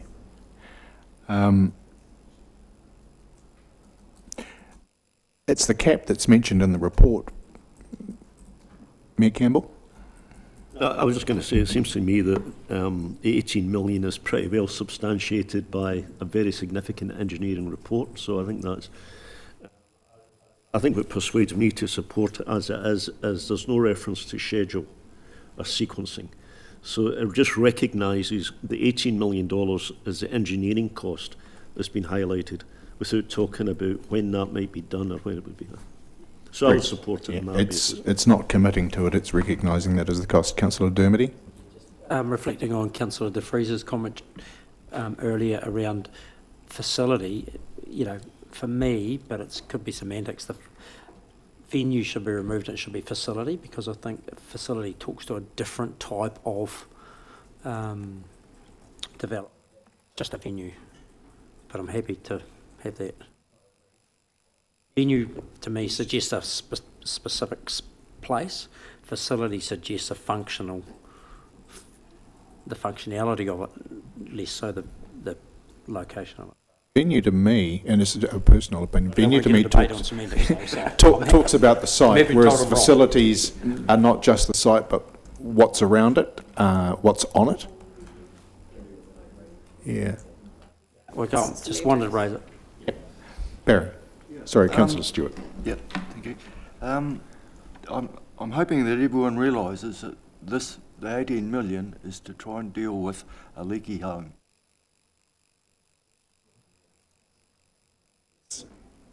I think we heard and saw that quite clearly in the presentation, but yes, it is. And it's up to, bearing in mind that we might look at scaled options. So with that clarification, sorry Liz, did I have a mover and seconder? No. Okay. Mayor Campbell and Councillor Stewart. I'll put that all in favour. Against? Yes. Councillor Boyle, noted. Thank you. Recommendation 6 is noting if the capital renewal and improvement program of work is to proceed, then additional structures need to be developed, recognising ICC as the asset owner and facility manager with responsibility for activating, marketing and promoting the venue. Can I ask a question Yes. to that motion? We're not currently the asset owner of Rugby Park, are we? It's been established earlier Technically, with the no, venue. it sits with our trust. It sits with the Invercargill City Council Trust. And that handover doesn't come to us probably until about June. June. Correct. Mhm. We're the sole interest in the trust, so it's just where formal ownership sits. Councillor Dermody? Yeah, another point of clarification, I think Councillor Cricket raised that around, you know, are we the most practical owner, and equally should we be the facility manager? And that talks to the fact that we are going to be. Lock us into, you know, that's what we're intending, and is that what the committee is convinced we need to be, or do we need to see more information and have a debate around those two things, one being ownership, two being facility? So would you be more comfortable if the recommendation included recognising ICC as the current asset owner? It's in the process of going through that. It's either us or our trust. It's still ICC. Yeah, and possible facility manager. Well, we are managing it at the moment. So that's why I say if you insert the use of the term current, that doesn't necessarily tie that down. Technically current. We are absolutely managing it. Yeah. And going through the ownership issue. Councillor Crackett.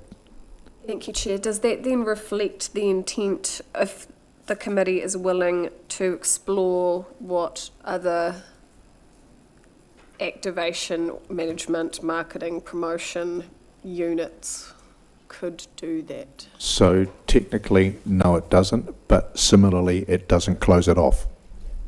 So it leaves it as an option for discussion. So my question though is that do we need to be prescriptive with our recommendations in order to give the direction to say, hey, look, that is something we also want to look to explore?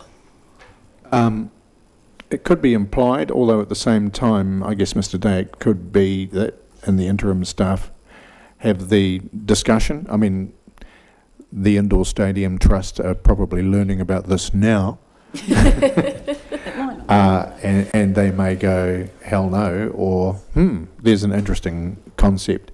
Mr. Day. Through yourself, Chair, Council's actually required under the Local Government Act to actually investigate options in relation to the provision of service for the best outcome for the community. So that would be included in those discussions in relation to long-term plan. So while it's not implied, it will happen. if we add the word, the only change we're making at the moment is adding the word current. Satisfied with that? Thank you. Okay. So with that addition, moved Councillor Dermody, seconded by Councillor Bond. I'll put that all in favour. Aye. Against? Noted. Recommendation 7 notes the opportunity for reallocation of operational resource. Will support venue activation opportunities and improvement for the wider community benefit and value with a zero impact on additional rate funding requirements. Councillor Crackett. Thank you, Chair. Now, this is the one that I can't support as it stands. The part where it says value with a zero impact on additional rate funding requirements, I don't think is giving the wider picture to the community that this facility will cost us in ongoing OPEX funding. Saying that it will have zero impact actually is trading it off from somewhere else, and I think we need to go through the consultation process to determine and the LTP process to determine as a council if we are trading off bits for something else, where that bit is actually going to come from. And you mentioned, Chair, that it was Great South that was the potential for or a suggestion. I would like total clarity on where that funding is going to come from if there is a trade-off. So my suggestion, please, would be that we're really clear with the community what that OPEX cost is going to be, and remove that line in the recommendation with to the end it at for wider community benefit and value. Value can stay, but I would like to see the part removed with the zero impact on additional rate funding requirements. So the reallocation of operational resource, as it happens, could also be internal. Totally, but I would like clarity on that. Is it therefore easier, given the ambiguity of what's in there, that we just move to recommendation 8? Mayor Campbell. I would recommend that we take out recommendation 7 completely. I think the implication of it is that there's $400,000 at the moment being spent unnecessarily somewhere, and that being the case, the option would be to remove the $400,000 and get a rates benefit from it, right? And I don't think that's actually what's been said. So I think the number 7 should be taken out. Anybody opposed to the removal of recommendation 7 totally? I'm not really opposed to it, but I quite like the fact that it's actually in there, because it shows that we're looking internally to review the cost impact on ratepayers. I think it's a good intention. Now, what it comes back with, we don't know, but to me, it's a good intention. At the same time, it's also what we do every year, and every long-term plan. I'm not sure where we could find $400,000 at the moment, given the budgeting process we've gone through over the last couple of years. But tough job. Oh no, it's not. It's our job to determine what areas we want to reduce the level of service. So, with the exception of Councillor Arnold, are you comfortable with the removal of recommendation 7? Okay, we'll move to recommendation 8, which is supporting the approach to continue to work in partnership with external regional stakeholders, including neighbouring authorities, to advance a regional funding model for capital and operational funding requirements of regional activities, and the hands go shooting up. Councillor Dermody, you were first, and Councillor De Vries, you were enthusiastic. Thank you. Thanks, Chair. I'd just like this beefed up a little bit in terms of intent, so I think we absolutely need to do this. So the wording of, I'd be in favour of removing perhaps supports, and gives much clearer direction. We must work in partnership with external stakeholders, just so it's really, really clear that that's.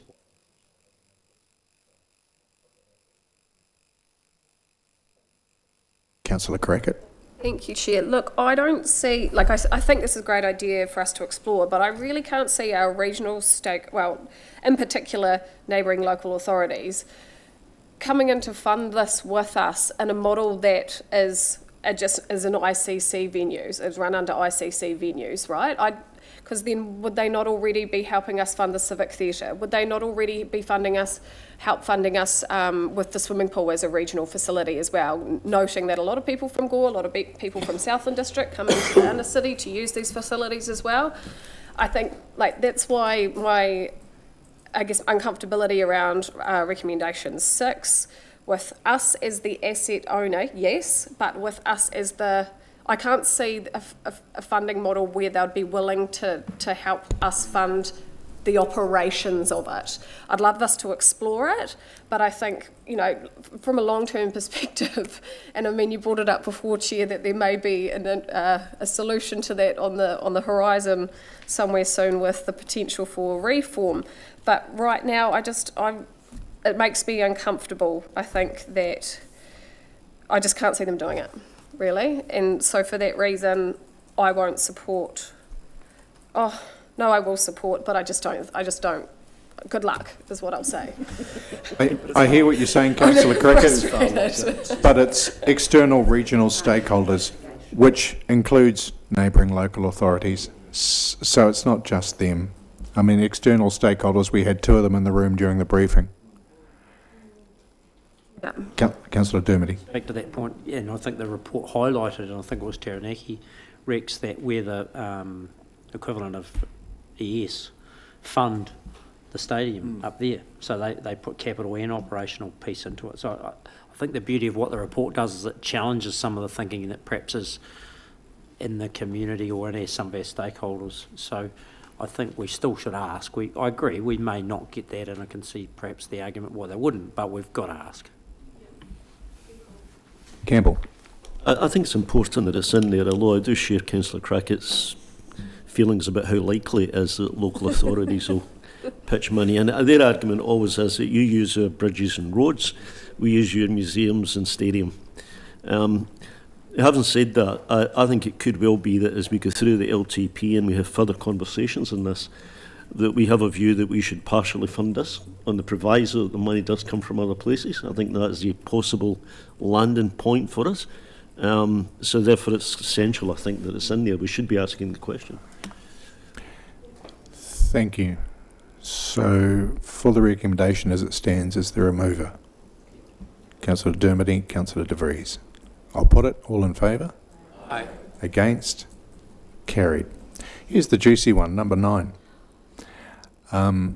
Because I think if I read the feeling of the room, it's you would also like to examine options, not just what's in the report, but around staging and also a discussion around an alternative venue. Is that correct? Alternative funding structure, potential for a funding structure. Well, that was kind of what we dealt with just previously. Right? Yeah.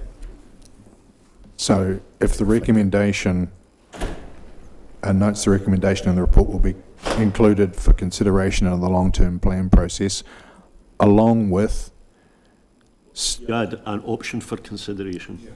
an option. So Just you, add the words an option for consideration and it works, I think.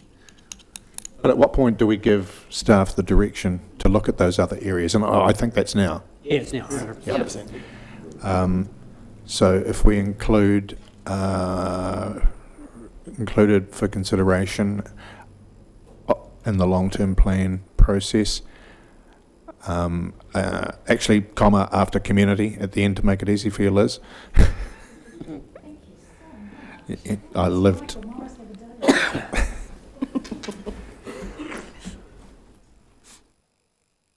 Along with staged options and a potential alternative location.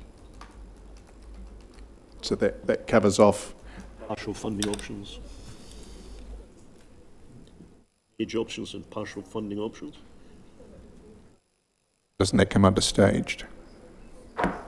Well, we could, for example, sorry, Chair, we could, for example, decide that we'd be prepared to put forward 50% of this cost to 50%. That is one possibility for us as we... Yep, well, and bearing in mind we're not deciding anything because still got to go through the LTP process, and that may be what comes up at that point. So that becomes the recommendation. Sorry, what were you not sure about, Councillor Crackett? I don't think that we arrived at a conversation around needing to scope the potential alternative location, because is it not a bit of a given in the report here that any potential, you know, Surrey Park, for example, and of course Rex spoke to it quite significantly this afternoon, would substantially outweigh the investment required for the redevelopment of the current stadium as opposed to the alternative or Surrey Park alternative. Personally, I agree. I was just trying to reflect the discussion in the meeting.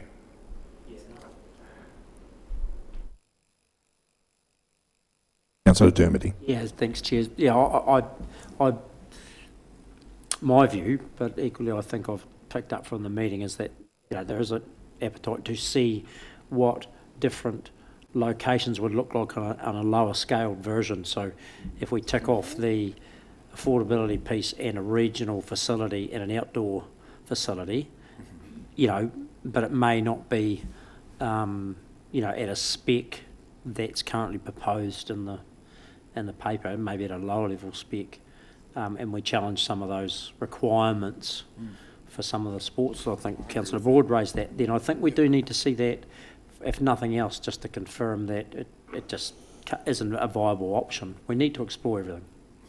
I agree with that. And let's be frank, we're only talking about one location here. Yeah, because the Les George Oval, isn't it? Yes, yeah.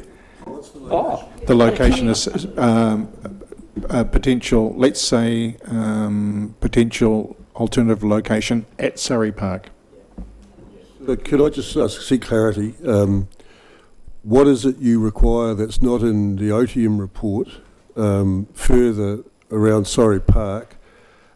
Because there will need to be some budget allocated for that work to be done, because we don't have that expertise in-house. I understand that, Rex, but at the same time, I want it to be something that members of the public have the chance to submit on through the LTP process. Yeah, so I don't think we need any additional information, because we've seen it in there, but we need that feedback from the public. Councillor De Vries. Thank you, Chair. I also want to confirm the location, because at this table today we've talked about Surrey Park, where the athletics track is, but in the report I've actually seen a map imaging that is Surrey Park, where Pirates Old Boys Rugby Ground is, and I just want clarity around which area of Surrey Park are we referring to. So that was the OTM report that looked at that particular site. I'm not pinning it down. Could be either. I see one as potentially more fraught than the other, but the sleeves are open for feedback. I expect we'd hear from Pirates. I expect we'd hear from everybody in Glengarry and the surrounding area. I'd want to. Councillor Crackett. Thank you. Yes, I've noted that we've removed recommendation 7, but this recommendation 9 now says, notes the recommendation in the report will be included for consideration in the long-term plan.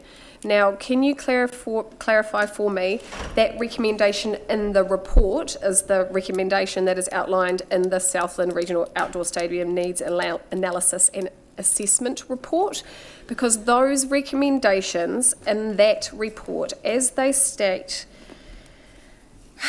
sorry, page 56 of board books, page 55 and 56 of board books, states there under Op 4, Council support investment in the operational structure to assign an outdoor stadium operations manager role at the events coordinator alongside an event activation and promotion budget at a budgeted expense of $400,000, but with no impact on rates, as the $400,000 to be reallocated from Great South events and promotion spend and to be targeted for specific opportunities at ICC venues. And then there's the second recommendation, which is OP5 or option 5. Council initiate the required process as part of the Great South Letter of Expectation and Statement of Intent process to seek the reallocation of event funding from Great South to maintain a rates neutral position and align this with the ICC LTP 2027-2037 and bid process for ICC venue and event activity and support the wider suite of event Thanks, venues. Councillor. Now, In with the interests that of... said, yeah, so okay, right, I'll speed it up. With that said, I cannot support option 9 because it says, note the recommendation in the report will be included for consideration. And I absolutely do not think that this is the right forum to have the discussion about removal of... So, if you'll allow me, as the mover of the recommendation, would it satisfy you if, after where it says in the report, excluding OP4 and 5 was included? Excluding OP4 and OP5. Yes, thank you. Okay, thank you. Sorry to interject, but it was going to save us half an hour. So on that top line, Liz, where it says in the report,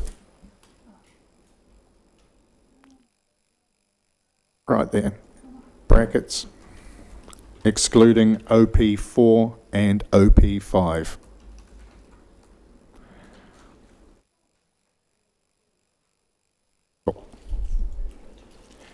Sorry?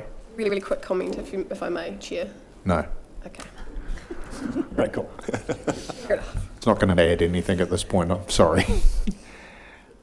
We'll vote against it. So we're clear on the motion then, and the objectives. Okay. I'll put that all in favour. Aye. Against? Yes. Noted, Councillor Boyle.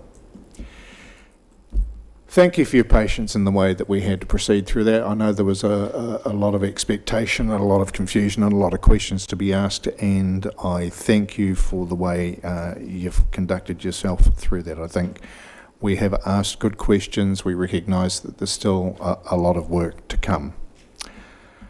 We've now reached the point where we go into public excluded for the receiving of 2 sets of minutes, and the reasons as outlined are under section 721 of the Act, and moved Councillor Campbell and seconded Councillor Dermody.